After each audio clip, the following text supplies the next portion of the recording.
یہ میری خوش قسمتی کہ میں حضور کا امت ہوں، ساری زندگی اس کا شکریہ ادا کرتا رہوں تو کہ شکر ادا۔ ہم حضور کی امتی، نبی انتظار کرتے رہے، نبی منتظر رہے۔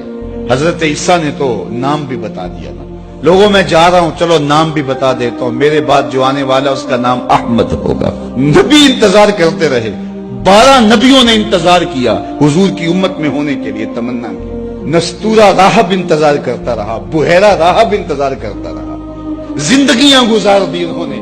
سلمان فارسی کی کہانی سن لو، مجوسی کے بیٹے تھے، حق کی طلب میں نکلے، باپ نے گھر سے نکال دیا، ایک پادری کے پاس جا کے رکے، زندگی بھر اس کی نوکری کی۔ جب اس کا آخری وقت آیا اس نے کہا میری تدفین کے بعد غموریا چلے جانا، وہاں کا پادری خدا رسیدہ ہے، تجھے اس سے کچھ مل جائے گا۔ کہتے میں وہاں سے غموریا آ گیا، پھر اس پادری کی ساری زندگی خدمت کی۔ جب وہ مرنے لگا تو اس نے کہا کوئی ایسا شخص نہیں ہے جس کے پاس اب میں تجھے بھیجوں، لیکن نبی آخر الزمان کے ظہور کے لمحے آ گئے، تو یہاں سے یثرب چلا جا، وہ اس نبی کی ہجرت گاہ ہوگی، تیری زندگی سنور جائے گی، تو نے بڑی محنت کی ہے، بڑی نوکری کی ہے میری۔ کہتے میں نے اس کو کہا کہیں ایسا نہ ہو میں دھوکہ کھا جو مجھے کوئی نشانی بتا دے۔ اس نے کہا 3 نشانیاں ہیں، ایک صدقہ نہیں لے گا، دوسرا ہدیہ رد نہیں کرے گا، تیسرا 2 کندھوں کے درمیان مہر نبوت۔ کہتے ہیں میں نے اس کی تدفین کی، یثرب کی جانب جاتے ہوئے ایک قافلے میں شامل ہو گیا، انہوں نے مجھے پکڑ کے اپنا غلام بنا لیا، لیکن میرے پہ مہربانی یہ کی کہ مجھے بیچا جا کے مدینے میں۔ ایک یہودی نے مجھے خرید لیا، میں اس کے باغ میں گوڈی کرتا تھا، کام کرتا تھا، کھجوریں توڑتا تھا، لیکن میں انتظار میں تھا کہ کبھی وہ نبی آخر الزمان آئے تو مجھے دید ہو، کبھی عرش پر، کبھی فرش پر، کبھی ان کے در، کبھی در بدر۔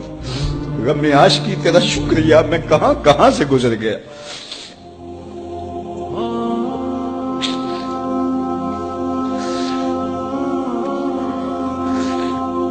کہتے ہیں ایک دن میں اپنے باغ میں کھجوریں توڑ رہا تھا کہ ہواؤں میں مستی پیدا ہو گئی اور ہر سمت سے طلع البدر علینا کی صدائیں گونجنے لگی۔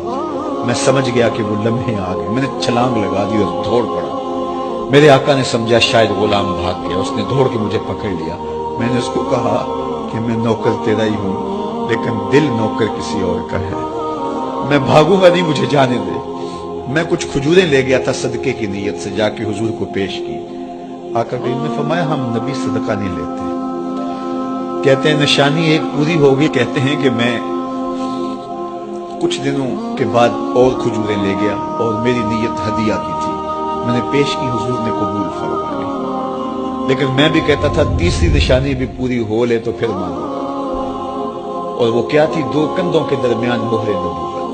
کہتے ہیں ایک دن حضور میرے باغ میں آئے اور آقا کریم نے اپنے مبارک کندھے پہ چادر رکھی ہوئی تھی اور چادر کی اوٹ میں مہر نبوت چھپی ہوئی تھی، اور میں پیچھے ہو کے دیکھتا تھا، اور میری آرزو یہ تھی کہ کوئی تیز جھونکا ہوا کا آئے اور چادر ہٹ جائے اور میں مہر نبوت کی زیارت کر لوں۔ حضور میرے ارادہ قلب سے آگاہ ہوئے، فَأَلْقَى إِلَيَّ رِدَاءَهُ، حضور نے چادر اتار کے میری جانب پھینکی اور پھر ایسے رخ کر کے فرمایا انظر الی ما امرت بہ، اس پادری نے جو بتایا تھا دیکھ لے آ کے۔ تو کہا میں نے دیکھا کہ حضور کے کندھوں کے درمیان